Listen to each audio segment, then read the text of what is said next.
Oi pessoal, tudo bom? Então, queria dar continuidade aqui para nossa matéria de direito penal.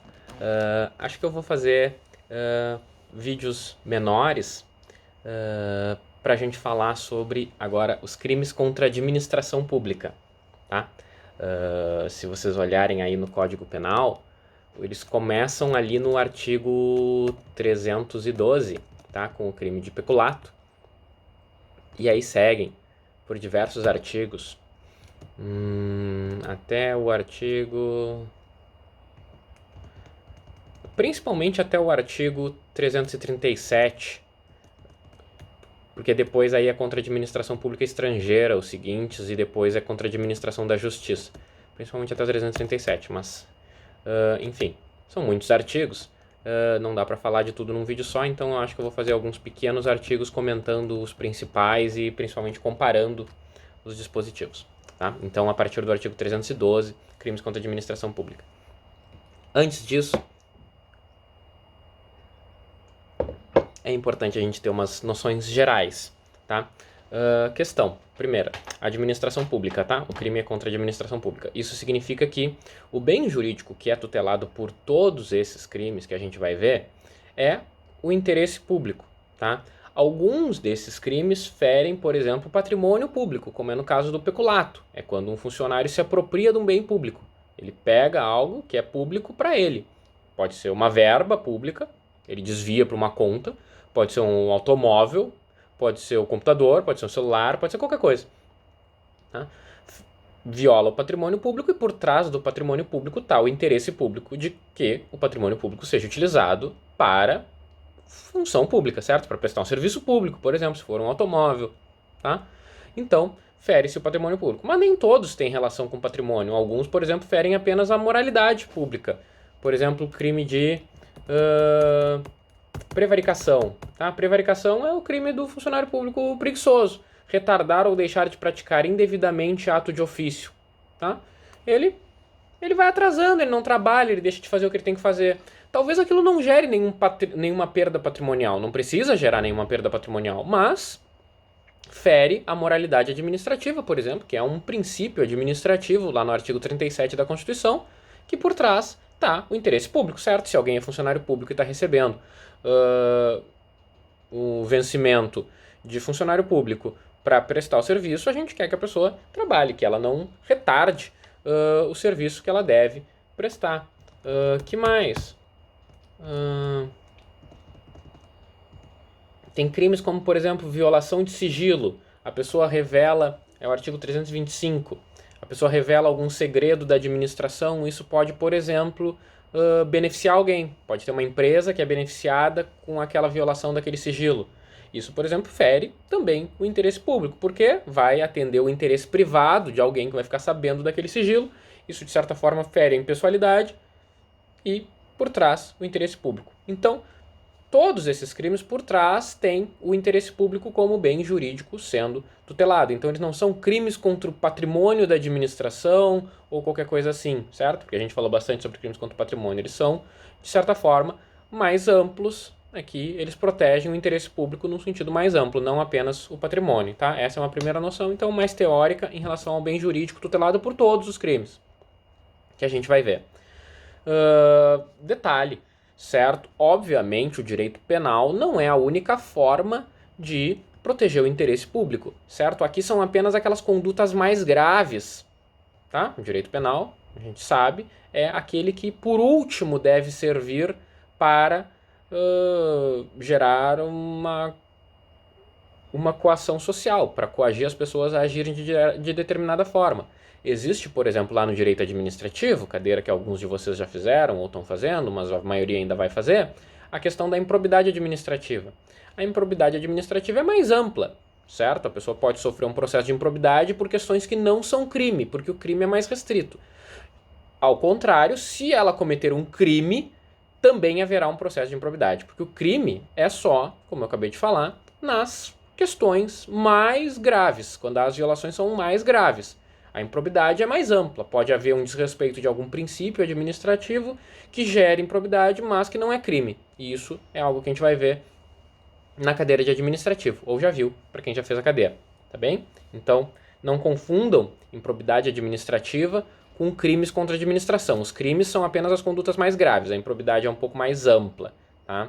E aí, obviamente, os crimes seguem toda a principiologia do direito penal, certo? Por exemplo, a legalidade penal tem que estar estritamente delimitado qual é o tipo penal que a pessoa violou.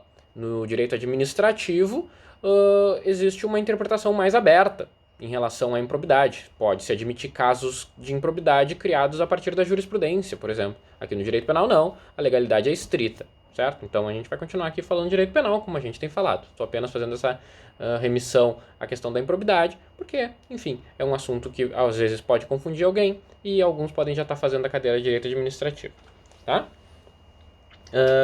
Que mais? Questões gerais aqui sobre os crimes contra a administração.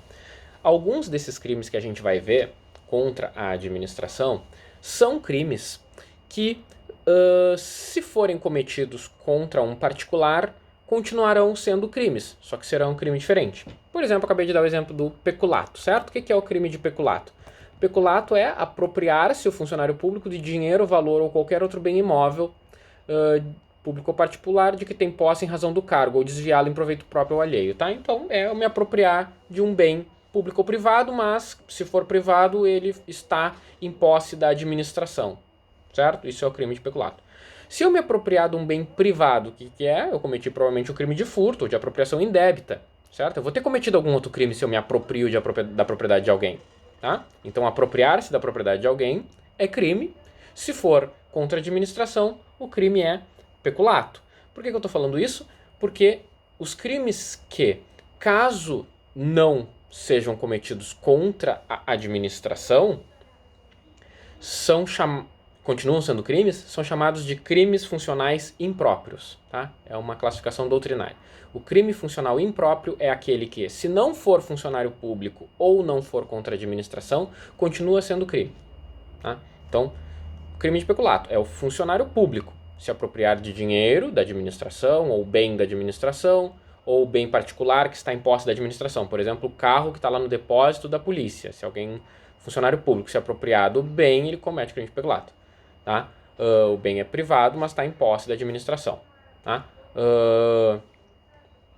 Se for um particular que se apropria de um automóvel que está na sua garagem particular, por exemplo, eu alugo uma garagem, eu tenho vários boxes de garagem, alugo e vou lá e abro o carro da pessoa e me aproprio de algo que está dentro, eu cometi o crime de furto, certo? Então, por isso é chamado de crime funcional impróprio, porque se ele é funcionário e o crime é relacionado à função, é peculato. Se ele não é funcionário e o crime não é relacionado à função, o crime é outro. Pode ser furto, apropriação indébita, roubo, depende do caso, tá? Mas existe um outro crime, crime funcional impróprio. Agora, o crime funcional próprio é aquele que só existe contra a administração.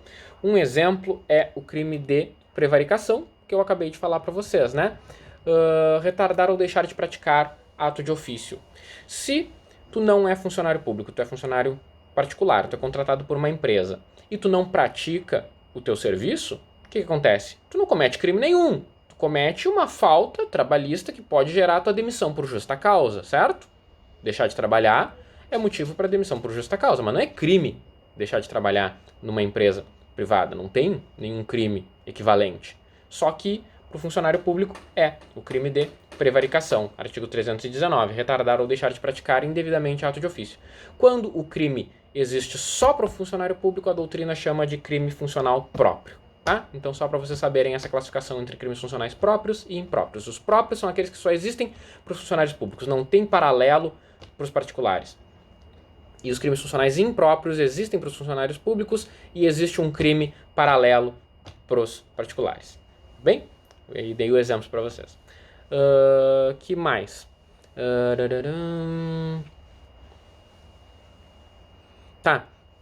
Uma coisa bem importante.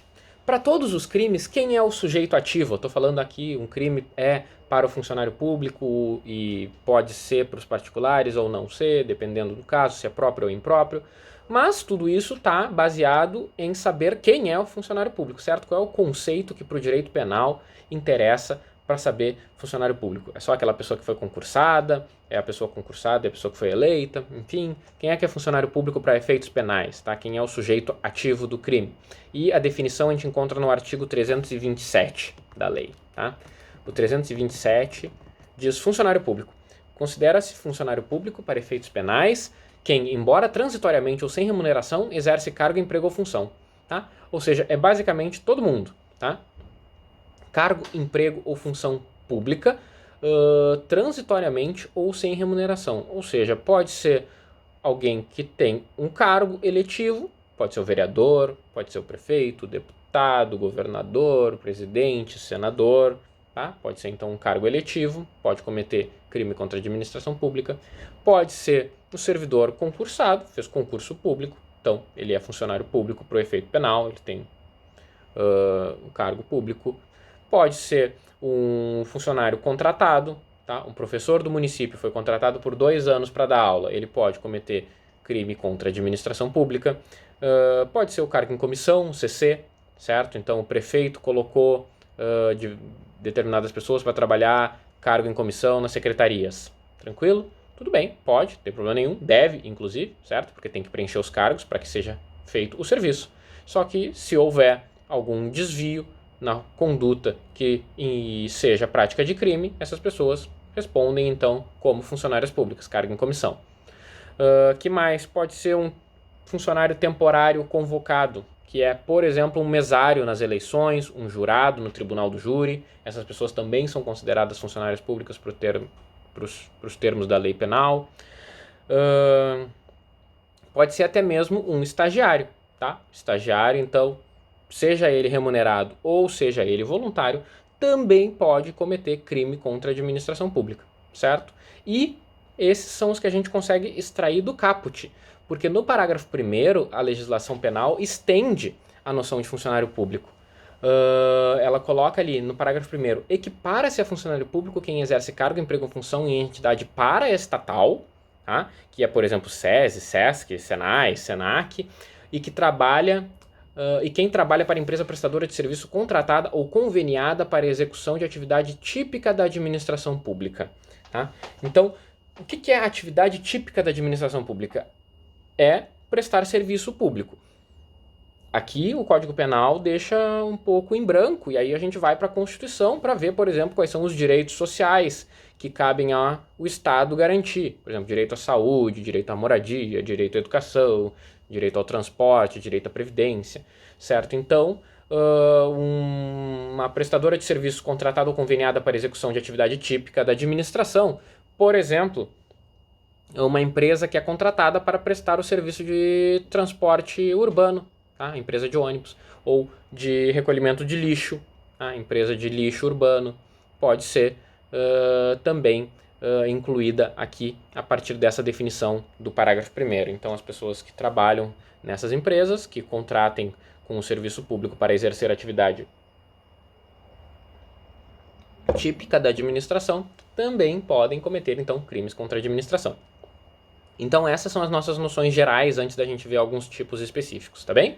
Primeiro, sobre o bem jurídico, que é a questão do interesse público. Segundo, sobre aquela conceituação entre crimes funcionais próprios e impróprios. Por fim, saber quem é que é o sujeito ativo de todos esses crimes, ou seja, qual é o conceito de funcionário público, tá bem? As 3 questões são bem importantes, tá? Até o próximo.